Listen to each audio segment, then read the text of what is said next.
Once again, thank you for attending tonight's District 5 community meeting. My name is Monica Leon and I'm a public affairs specialist here at the police department.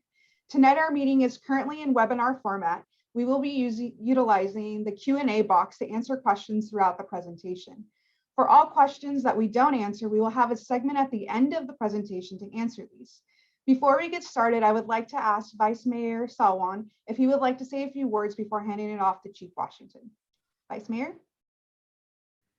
Well, thank you, Monica, to you and the entire police department team for organizing this.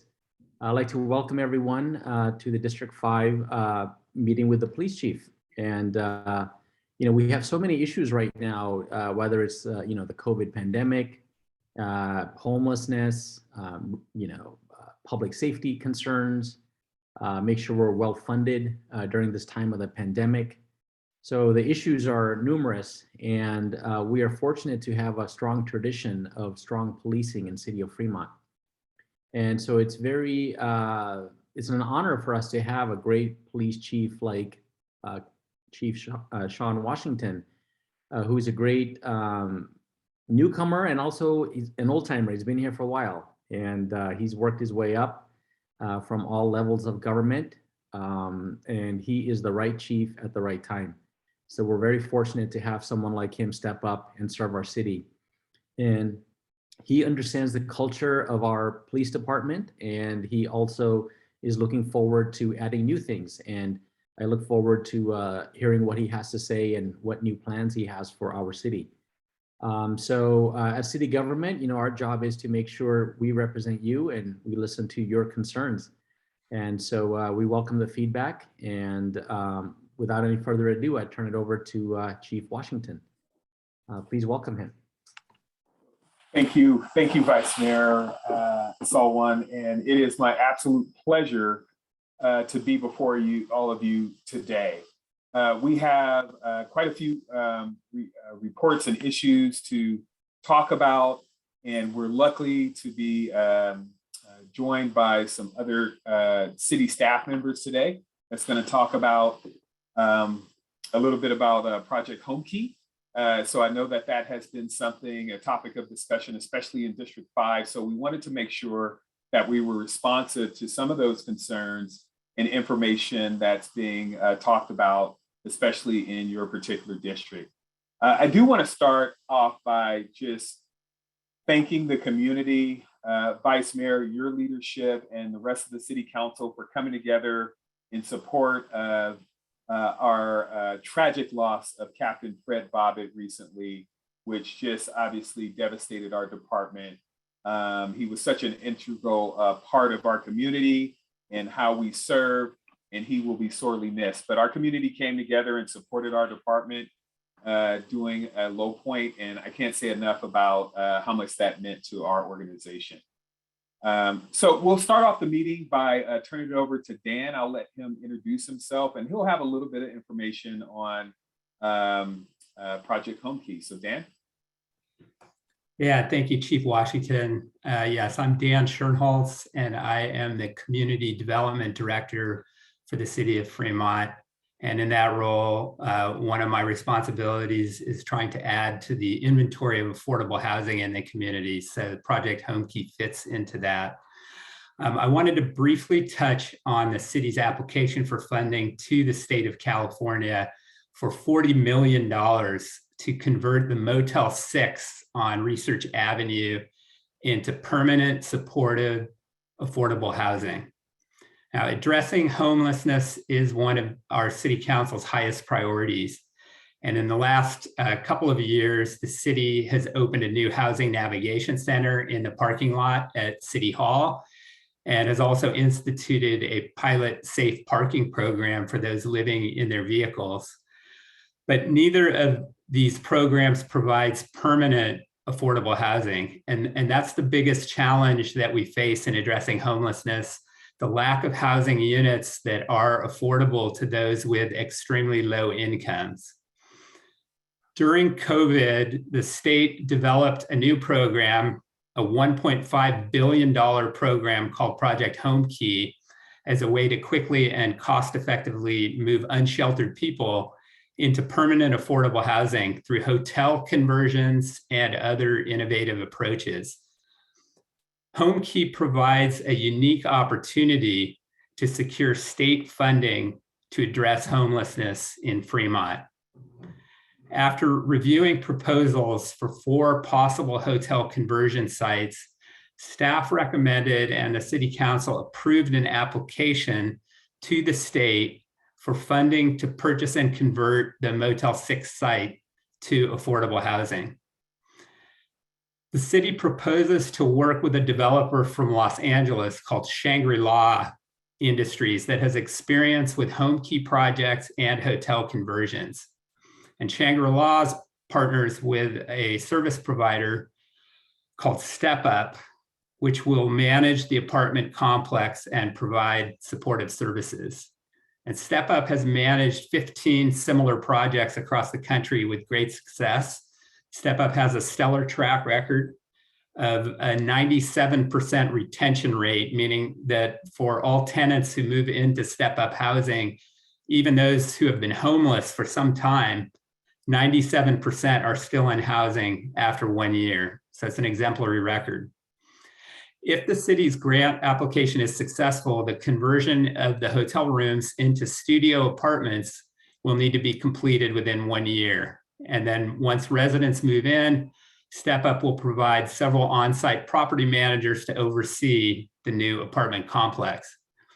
Services provided on site will include skills and job training support, food programs, transportation assistance, substance abuse, and mental health treatment referrals. The city has heard concerns from a number of residents regarding the potential for crime to increase if the Homekey application is successful. And I know that Chief Washington has some thoughts on that point. So I'm going to now turn things back over to the chief so he can share those thoughts and then transition into the rest of the agenda. So thank you. Thank you, Dan. I appreciate that information. I know this is something that our community is interested in, so I appreciate you joining the call today to provide that information. With this particular project, I just want to share with you that I take my responsibility to help ensure the safety and security of our community very seriously. And that's why I love the fact that I enjoy frequent conversations with Vice Mayor Salwan on the issues in this district, because I know that these issues are important to you. I truly believe providing shelter and places for individuals to be housed in a very affordable way is part of the solution. It's not, it won't solve all of our problems, but from the public safety perspective, we have more issues related to folks who are actually on the street than we do when they're inside of a facility. In fact, we do have some data that suggests that we get very few calls to these type of facilities, and the bulk of our calls are those that are out in the community and out folks living out on the street. So, you know, I really do think that these type of programs are important to help mitigate the impact of crime and other associated factors when we're talking about unhoused individuals. I also will have a commitment to ensuring, if this project does move forward, and we're not certain at this point, but if it does move forward, I also, as a police chief, will have the commitment to ensure that we give special attention to this particular area. I want to ensure the success, right, of the program. So I know there might be concerns about it may attract additional encampments and those type of things to the area. And like we committed to the HNC, which is at City Hall, we ensured that we directed our staff to provide some added attention to that area to help mitigate any of those impacts. So I just wanted to kind of come out and be very open and transparent about why I believe projects like this is a good thing for our community as it relates to crime and safety and security. So with that, I think we'll jump right into the rest of the program and provide you some information, both generally as the city as well as specific to your district.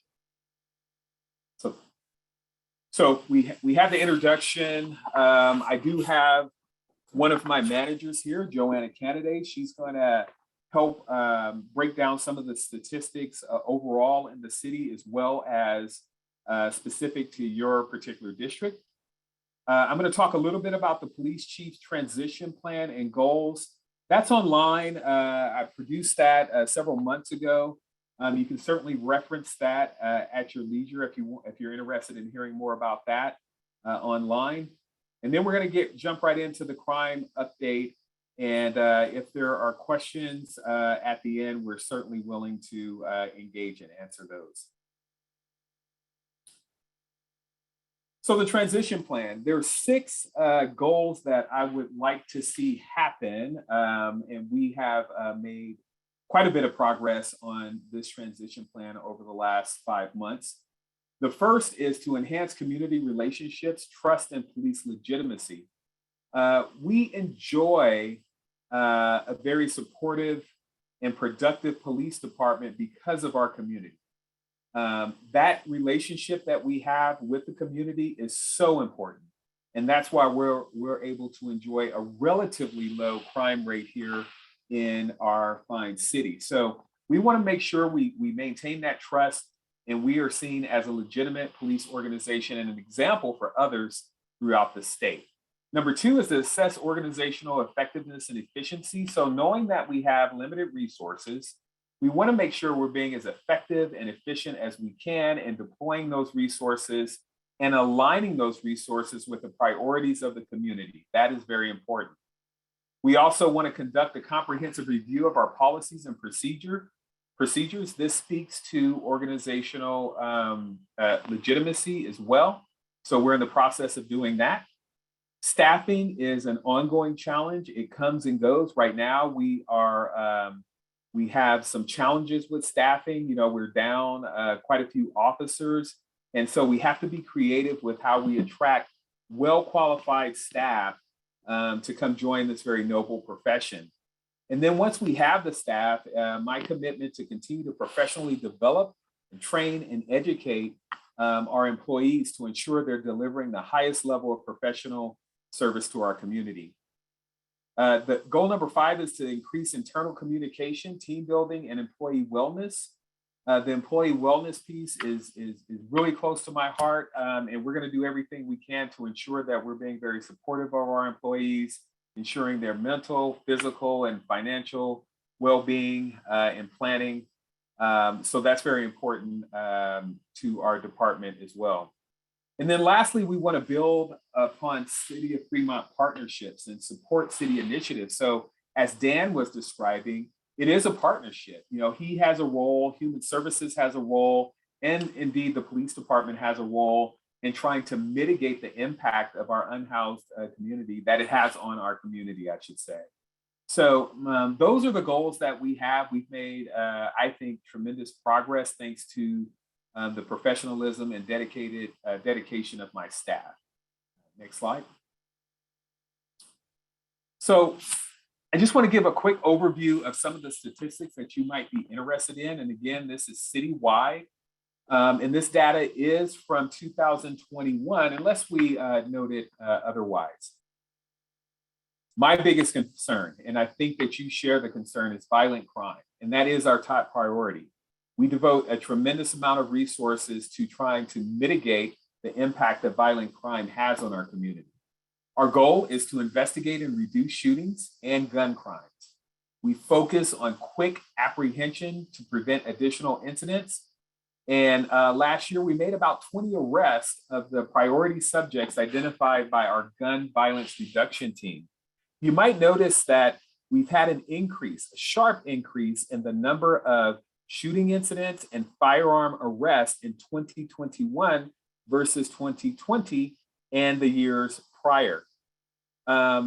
It doubled essentially, and that was of concern. So early in the year, we noticed that we started to have more gun-related incidents, and that's why we formed the gun violence reduction team to try to mitigate the impact that it's had on our community.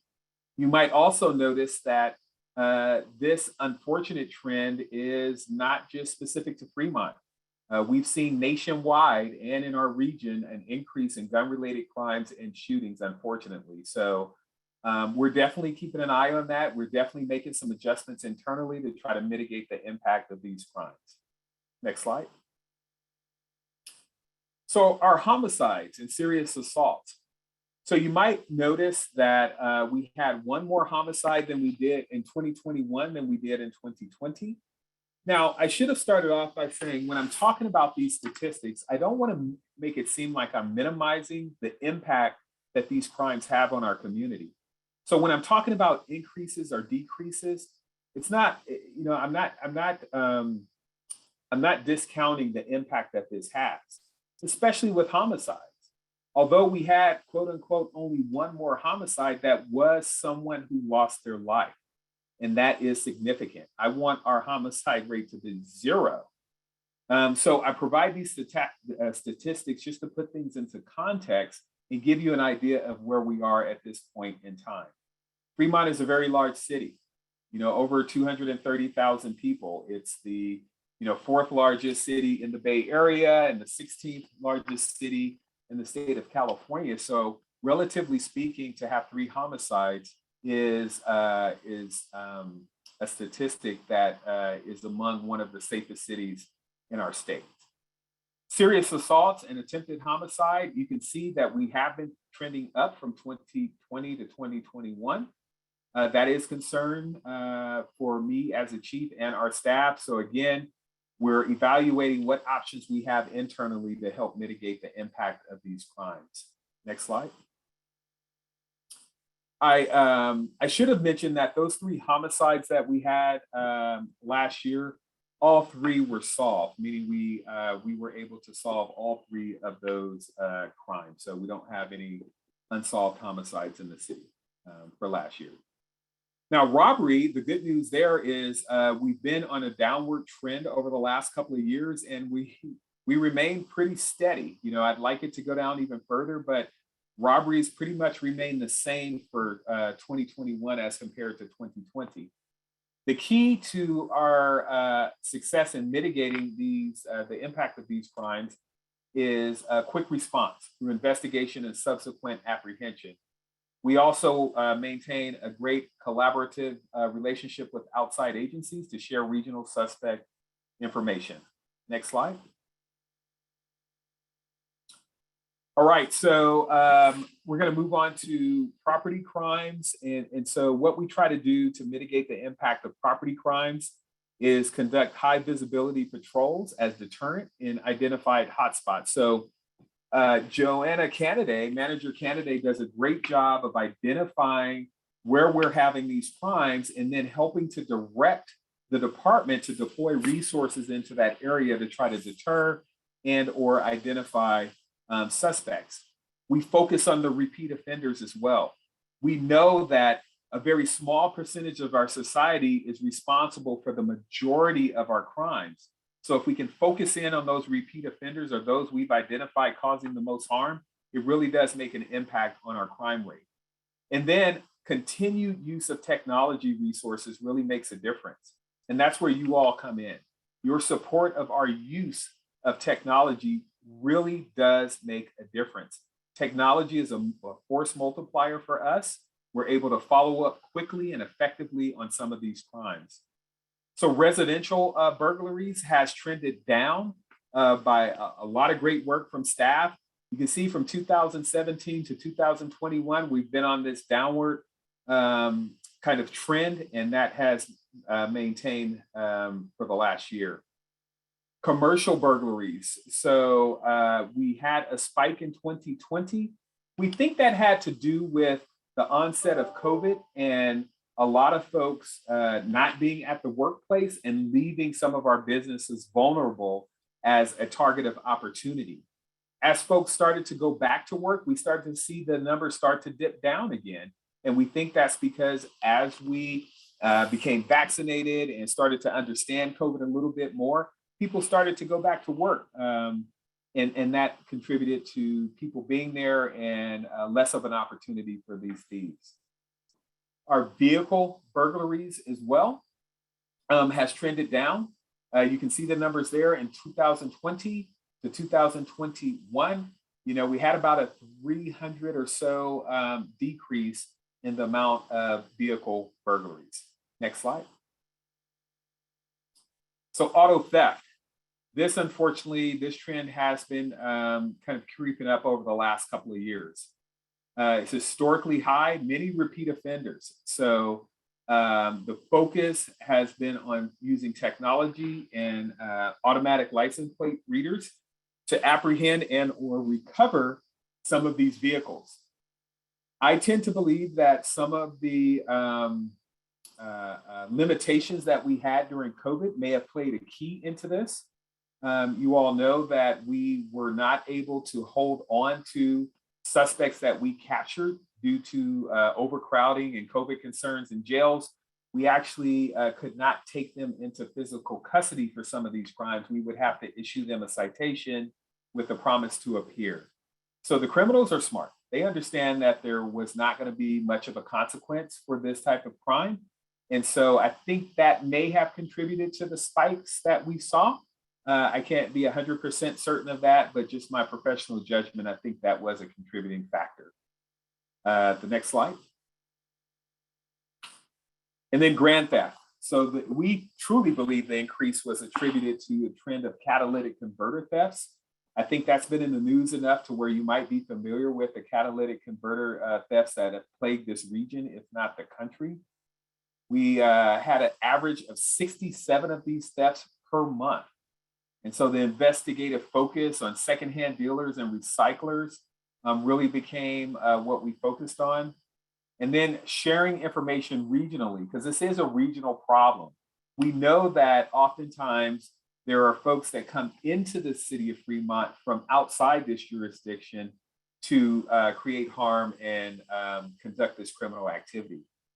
So we are doing everything we can. There is some legislation that is proposed to make it a little more difficult to resell these devices, but that is concerning that we have such a spike in grand theft, and that's due to the thefts of these catalytic converters. Next slide. So sideshow activity, we think we really made an impact on this from 2020 to 2021. So our traffic unit and patrol teams deployed to key hotspots during peak hours of activity based on analysis. So we deploy resources when we thought that this type of activity would occur.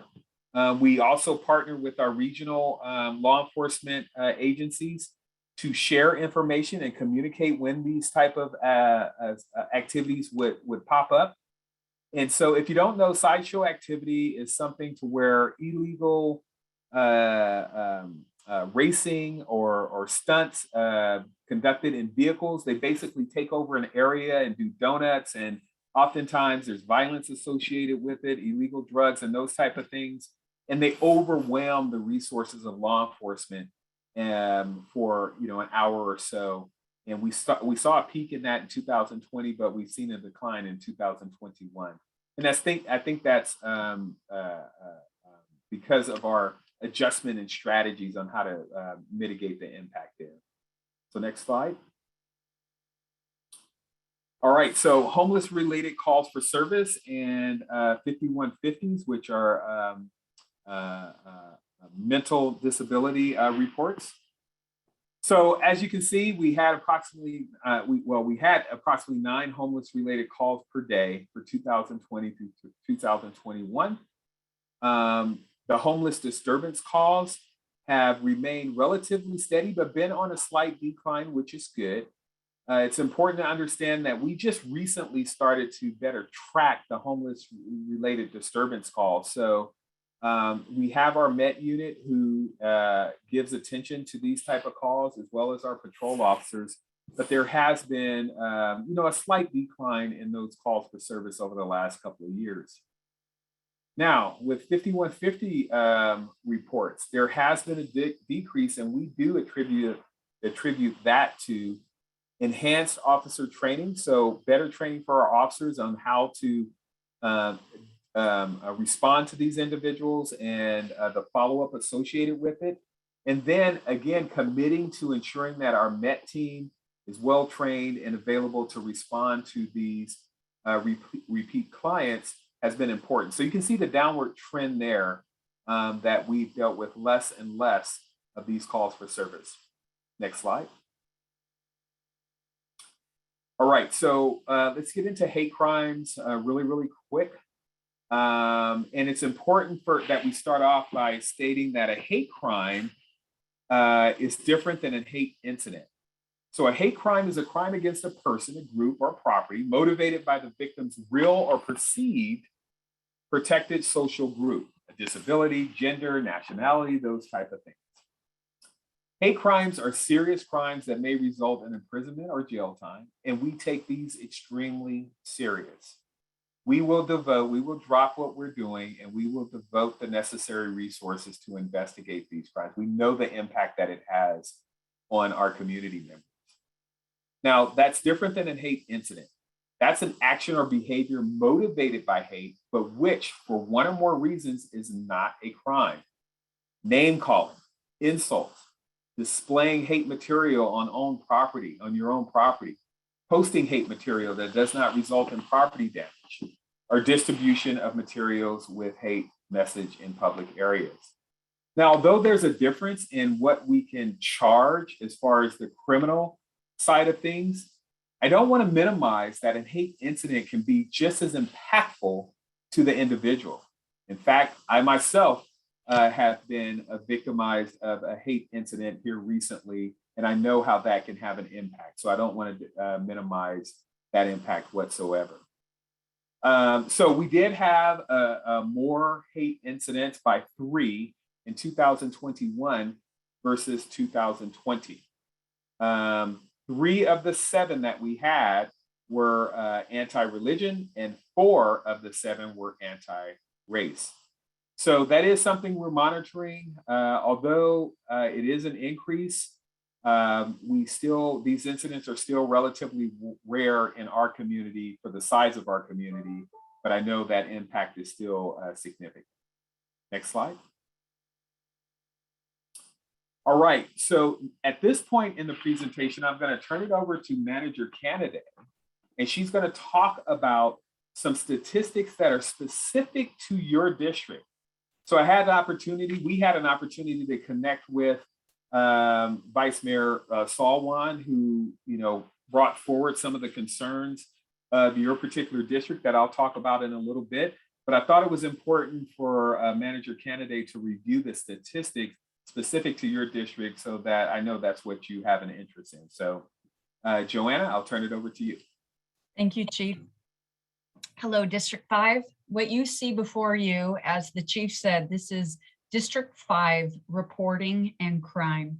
So the map that you see there, while it does look a bit alarming, that red is not necessarily crime. This is a traditional crime analysis heat map, and the red shows reporting activity. So it's important to note that the reports cover everything from crime reports, but also miscellaneous public service, found property, suspicious circumstances, lost property, everything under the sun that the department documents is represented there on the map. So there are hot spots. It's a little too zoomed in to tell. If we widen that view, you would see that hot spots, which are defined as small geographic areas where crime is committed. It is what we spend a lot of time analyzing, so we can make recommendations to our patrol officers to spend time in these hotspots. And the hotspots in District 5, as you may or may not know, includes Pacific Commons, Warm Springs Plaza. Typically, they're commercial retail areas, Albury and Stevenson, the Globe Shopping Center. And it doesn't mean that these places are necessarily unsafe, but it is primarily property crime that occurs there, auto burglaries, theft, etc. So that's what really bulks it up with reporting. So to go through the various crime types, and these are, somewhat the the list of priority crimes that we strive to reduce through crime strategies, through intelligence and analysis. So as the chief mentioned, we had one homicide that was solved. So there was no change from this year to, or 2021 to 2020. Robbery increased slightly. And this robbery stat includes everything from a street robbery to a carjacking to someone stealing from Safeway and pushing the security guard out of the way. That is what defines these robberies. Also home invasion. So there are several crime types that fit in this robbery category. Residential burglary has decreased by 21%, which is good to see. The chart that the chief previously walked you through only showed 5 years of data, but I believe we are on our 10th year of a historical low of residential burglary. Commercial burglary was on the rise citywide due, again, factors we attributed to COVID, but in District 5, where we did a lot of proactive policing in the south end of town, the commercial industrial areas, that also reduced by 19%. Auto burglary, which has been a historic issue for several years, again, changed a bit due to COVID because people were not going to Starbucks at 6 a.m. with their laptops in their cars. They were staying home instead of going to work. So there's no change in your district for auto burglary. Our auto theft remained close, a bit of a decrease, a slight decrease. And grand theft is significantly up. In District 5, we approximate about 200 of those 412 were catalytic converter thefts. So it really skyrocketed as a trend last year that we had not seen in previous years. Our general assignment detectives and patrol use some strategies to focus on that. We actually had our lowest month in almost 2 years in February. So fortunately, we are starting to see a reduction, but your district was hit hard with that last year. And petty and mail theft. We certainly saw a lot of mail theft during COVID. I think, it's an opportunity for goods to be stolen, but also an opportunity for identity theft.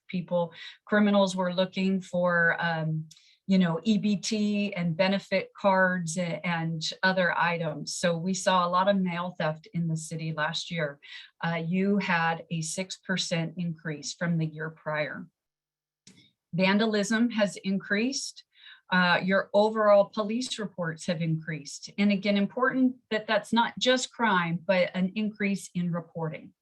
And then calls for service. I'd like to briefly explain that calls for service include everything generated in our system from 911 and non-emergency calls, as well as officers' self-initiated activity. So again, it could be an emergency call to an officer, taking a break to write his report, or spending some, 20 minutes in the Pacific Commons lot looking, to disrupt crime. So calls for service is really everything under the sun. Last year, our department had over 100,000 calls for service. So in your district last year, 25,000, and a slight increase of 8%. As the chief described 415H, that is our homeless disturbance category. And so that it doesn't necessarily mean that's every call that's involving a homeless community member, but it is some type of disturbance, maybe someone sleeping in a doorway or, loitering in front of a business. Those are the most common 415H calls. And District 5 had a 13% decrease in those calls in 2021. And then the last thing I'd like to explain here, proactive calls for service. So you have a 29% increase this past year, which is really great. Proactive calls for service it's a combination of several call types. And these are all proactive activity by our officers. So it's our intelligence-led policing patrols, it's our traffic saturation patrols, and our security checks. And a number of those are driven by community member complaints or requests, TSAT, as we call traffic saturation. That is often done near our schools to ensure that, parents and carpools are following the rules, as well as, potential speeders and other violators that might put kids in harm's way. So that's a lot of TSAT activity. ILP, again, is our officers spending time in these hotspots looking to disrupt crime or apprehend. And 1059 is similar, but based, sometimes residents ask for extra patrol checks in their neighborhoods because of suspicious activity, et cetera. So a nice increase in proactive calls for service. And then I won't go through it all, but to the far right, those top 10 reports, that is literally the greatest volume of reports for your district.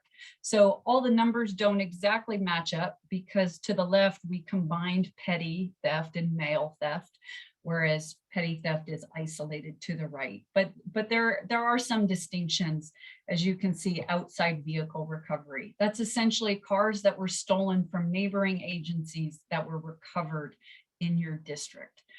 So there's a slight distinction between top 10 reports and our crime comparison. So that's all I have, Chief, if you'd like to take the next slide. All right, so some of the concerns that we've heard within District 5 are, what kind of community policing efforts are out there and building trust and those type of things. And those are really addressed in the transition plan on some of the things that we're trying to do to ensure that we are being responsive to community concerns, engaging, communicating in an effective way, so we have a complete understanding of what the priorities are. Accountability and transparency is the same thing. We want to be more transparent, provide more information to our community, and then be accountable for our actions as your police department. It's important to understand that we practice intelligence-led policing, using analysis and technology to drive strategies for crime reduction, including a focus on prolific offenders and those causing the most harm to our community. So that's what we do. I think that's been successful for us over the years. Again, we can't solve all of society's issues. There are going to be bad people that do bad things, but we can focus our resources and our information and intelligence on those causing the most harm to try to mitigate the impact that it's having on the community. Homeless related calls, obviously. So citywide, we had over 3,200 homeless related calls. In your district, we had 477. So that's 15% of all the calls in the city. In 2020, we had a 13% decrease from 2020. So in 2021, the homeless related calls went down by about 13%. Our mobile evaluation team, which is a specialized collaborative team providing outreach and bridging services for homeless and those with mental health crises, they have been great. We have an in-house clinician that helps to follow up with some of these folks as well. And we coordinate with human services and our local hospital. It's important to understand that although homelessness is not a crime, there is sometimes criminal activity associated with homelessness. Not all unhoused individuals. I never want to paint that picture because that would be an inaccurate assessment by me. So the core issue of homelessness is not necessarily a police issue, but we're the available resource. And when it certainly crosses over into criminal activity, that's when we get involved. So we have to work with our partner resources throughout the city to try to mitigate the impact there. Organized retail theft. We participate in the Bay Area Strategic Planning Team. We share information. We conduct proactive focused enforcement on frequently victimized stores. So, Ulta, Sephora, and the stores down in that area, we do a lot of that stuff there. Our public-private partnership, that's key. Partnering with these business groups and business complex to deploy surveillance cameras and information sharing is key to our success. So a lot of these crimes are regional in nature. I know we're talking about Fremont here, but if you look at the crime trends that are happening throughout the state and the nation, Fremont, our increases are consistent with that. So it's a bigger problem. It's a bigger issue that spreads throughout our communities in various jurisdictions. And again, we are committed to doing all we can to mitigate the impact that it's having on all of you. So the next slide. Okay, that's just how to stay connected with us. If you have any questions, I think the next slide has to do with any questions that we might answer. I see a few in the chat, but I really wanted to end with thanking you all for your attention today. I know this is a lot of information. Some of it might be quite concerning for you, but I can guarantee you this, that we are listening and we're going to do everything we can with the resources we have to try to make things better. So again, putting it in perspective, Fremont is I still believe Fremont to be a relatively safe city. And working with all of you, I think we can really make a difference. So with that, Monica, are you leading the questions? Sure thing. Let me,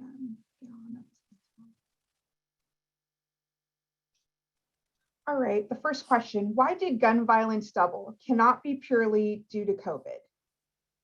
Yeah, it's a great question. I don't have a lot of answers. We got on it pretty early. We noticed a trend in early 2021 that we started to have a lot of shootings and a lot of people being arrested with guns. And so reaching out to some of our partner agencies, they were experiencing the same thing. And so I don't know. I mean, we certainly can't blame COVID for everything, but I do think it's COVID related only in the sense that the penalties and the accountability for some of these criminals really was just not there during COVID because of some of the concerns for the jails and the courts and everything shutting down. I think it provided an opportunity for folks to commit these type of crimes and realizing that they didn't have a lot of consequence behind it. So anyway, there could be other factors out there. I'm sure there's going to be a lot of folks smarter than me that are going to study this increase in gun violence and maybe provide some better answers. But the gun violence reduction team was created in response to our recognition that we had to do something. We had to try something because we couldn't just ignore the issue. Okay, the next question. The transition plan and goals are just activities with no measurable results. Your crime goal is to reduce gun crime, but the crime rate is going in the opposite direction. Given that we have a lot more former criminals on the streets due to the states letting them out of prison, how do you specifically plan on going about that? Well, yeah, I mean, I appreciate your comments on the transition plan. I do think it is related to some measurable goals. It is just a roadmap for my staff and the community to understand where we're going to focus. There are more specific measurable goals that we have here internally that we take from the goals and objectives of that transition plan and we put into practice. So I do think that there are measurable goals there. Yeah, the gun violence reduction team was formed in early 2021. But my response to that is, what were we supposed to do? I mean, we tried to develop a team of experts to go after individuals we felt were possessing guns and might be willing to use those against our community members. And the alternative was to do nothing. And so we pooled our resources, we explored best practices, and we deployed. So there could be an argument if we didn't do anything, maybe the statistics would have been even worse. maybe we would have had, 80 shootings or whatever. We won't know truly the impact of creating that team, what impact it had. But I'd like to think that we slowed the impact just a bit, because we did arrest quite a few individuals that did possess guns. And if not for that team, those individuals would still be impacting our community. There would be 20 individuals out there possessing firearms and potentially using those firearms against our community members. So we're still going to explore different strategies, partner with our allied agencies, and try to make a difference. So that's going to be the plan going forward. All right. Per City Council meeting last night, Council said that the crime statistics related to our homeless is still being worked on, and they are waiting to hear back from Fremont PD. Could you elaborate on this a bit? Specifically, what statistics do we have, and what are the strategies FPD has for managing crime? What types of crime are higher priority for FPD? Yeah, so thank you for that question. So yeah, absolutely correct. The statistics they're starting to trickle in. We do have some of those statistics. We're going through that now as a staff to analyze those statistics. We always have to put context and background with the statistics, because the raw data does not really tell the entire story. So we are getting that in, and we hope to produce that for the community and the council here really, really soon. So I appreciate your patience with that. It is difficult to measure these statistics because if a person says that they don't have a residence, that will be considered, we might categorize that person as unhoused or homeless. And maybe they do, and they just didn't want to give it to us, right? Give their home address. So it is very difficult. It is time consuming that we have to go through all of that data, but we hope to have that available to you really soon. Related to that data, most of the crimes that are associated with someone who has identified themselves as unhoused are the lower level crimes. They're trespassing, they're thefts, those type of things. That doesn't mitigate the impact. I understand that still is an impact to our community, but those are the typical crimes that we have with the unhoused population. Okay, the next question. Does FPD provide the city relevant data and of unvarnished inputs to the city initiatives, or does it just see its role simply support city initiatives? Yeah, so what I mean by city initiatives, and really that's in the transition plan, is that we want to be a good partner. So the city has a variety of departments and services that we provide. And so I know the city has an interest in ensuring that we have clean energy.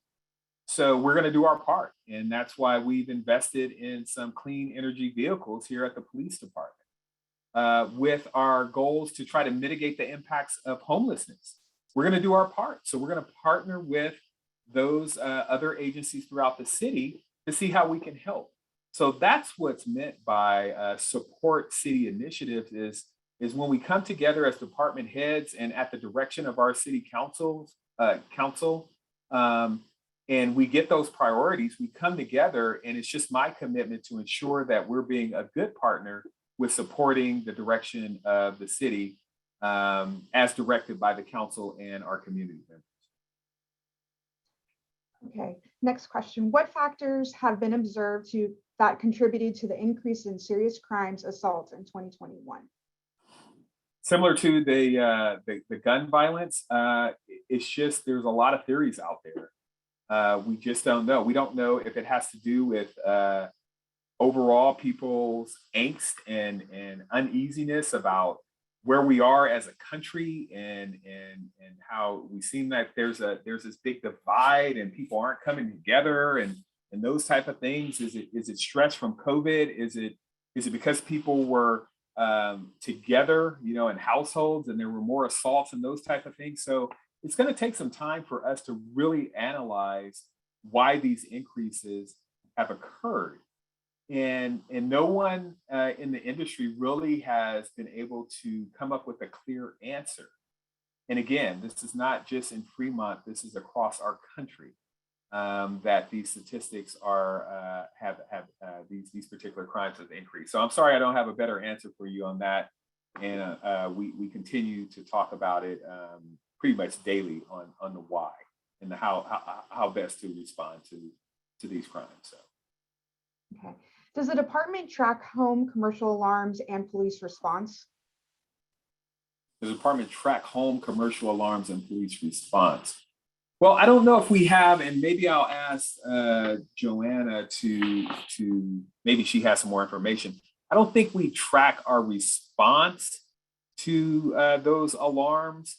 I know that we still do respond to alarms that are verified. So if we have video of someone breaking in, or if there's audio of suspicious activity, or there's an eyewitness, we do send officers out to those alarms. And I don't know if we have statistics on tracking how many of those we respond to versus how many we don't. But Joanna, have you ever heard of that stat?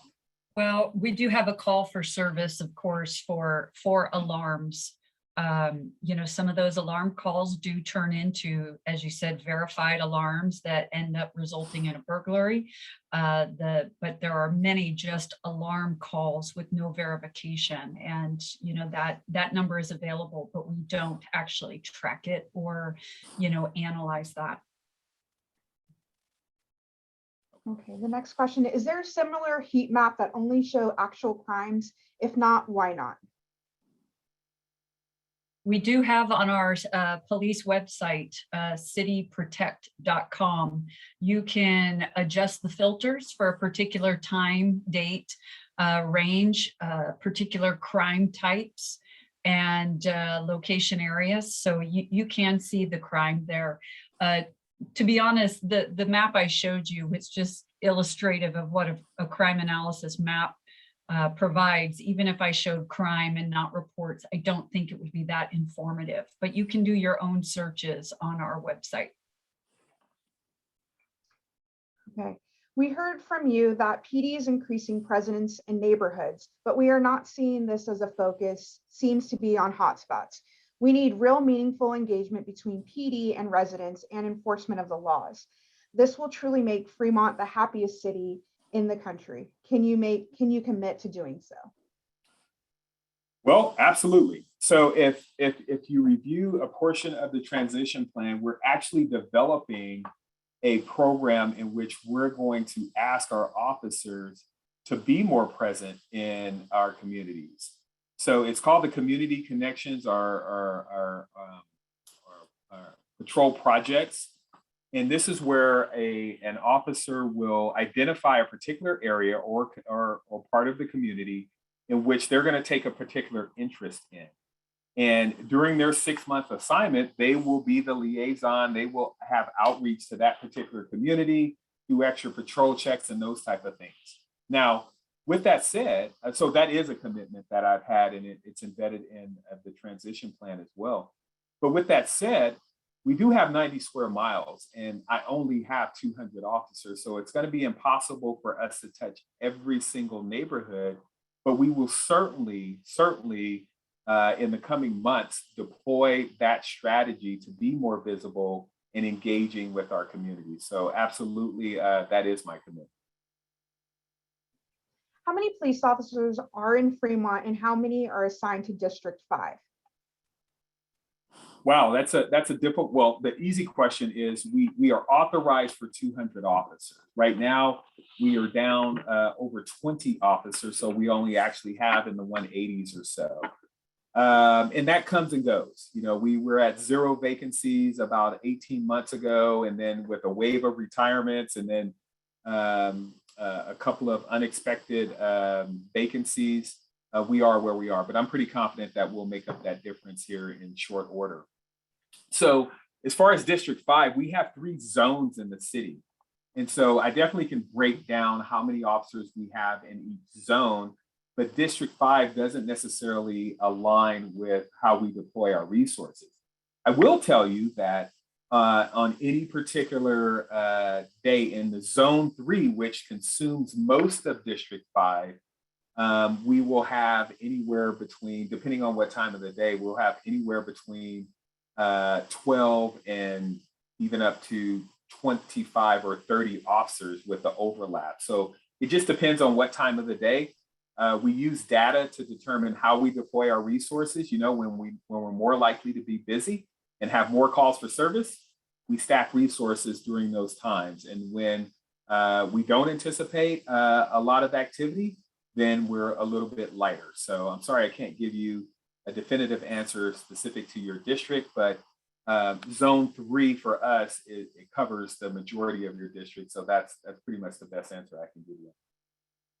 So it looks like we're running out of time. I'm going to do 2 more questions and then we'll go ahead and conclude our meeting. So how can we as residents avoid becoming victims of crimes? Please help educate the community. How do most outsiders get into Fremont to commit crimes? Is it by freeways or BART? Yeah, so that's a great question. First of all, I would encourage you all to reach out if you have a community group or neighborhood watch. We are more than happy to come talk to you and give you some security and safety tips. Monica and our community engagement unit does a great job with that. But it's really just being aware and taking care of each other. The use of cameras is a great deterrent. If you have alarm systems, I would advertise that. Make sure you put that alarm sticker in your window or in your grass to announce that. Awareness, making sure that you're not walking alone and at night and those type of things. So all those things are incredibly helpful. And Monica, I know there's a second part of that question. Do you still have it up? Let me scroll down. Where are the crimes occurring? Is it closer to the freeways or is it on BART? Got it. And how do people enter Fremont and those type of things? Yeah. So we are a mobile society. And so we have tracked individuals who have committed crimes up and down the 880 corridor.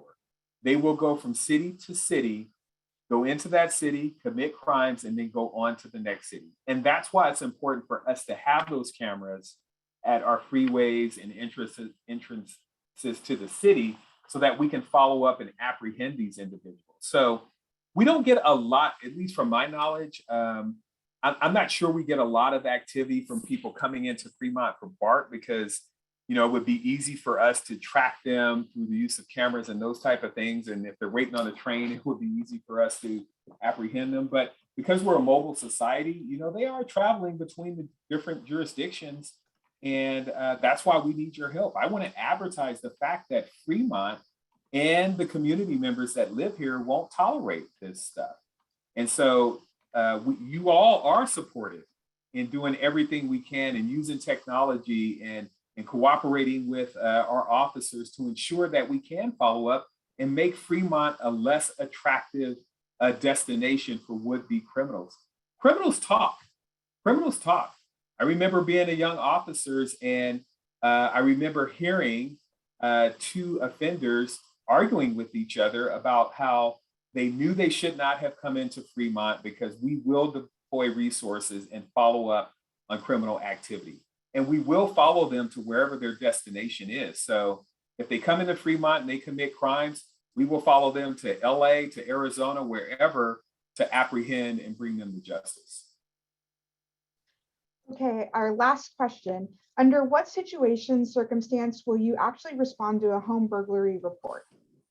Well, we respond to all home burglary reports. So unless it's a cold report in which the victim wants to file the report online, if you call and say that your home was burglarized, we will send someone out to take that report.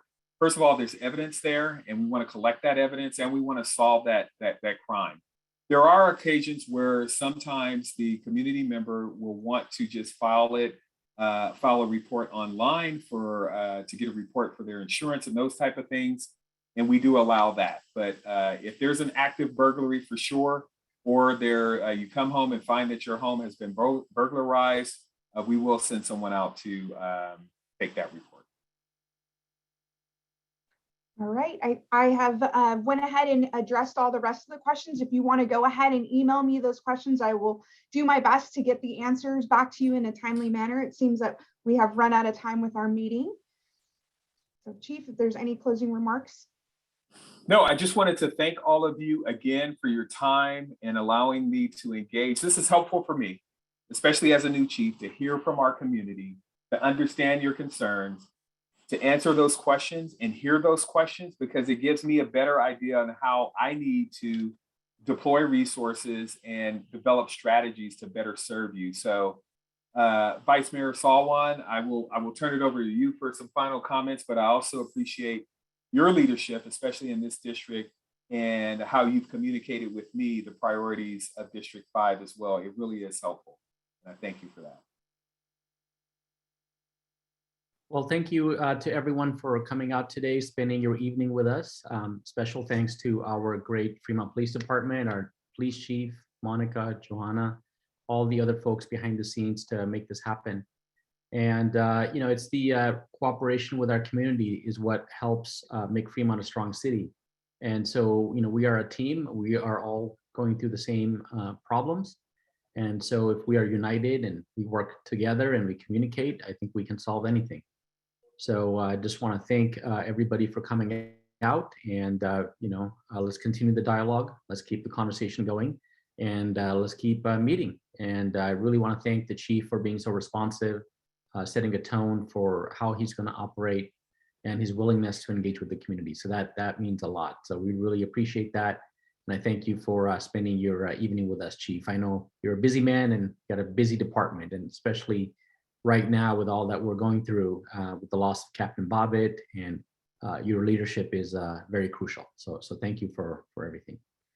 So with that, I'd like to thank everybody, and you know, hope everyone has a safe and nice evening, and look forward to future conversations with all of you.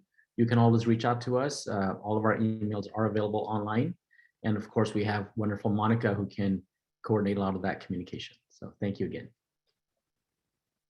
Bye-bye.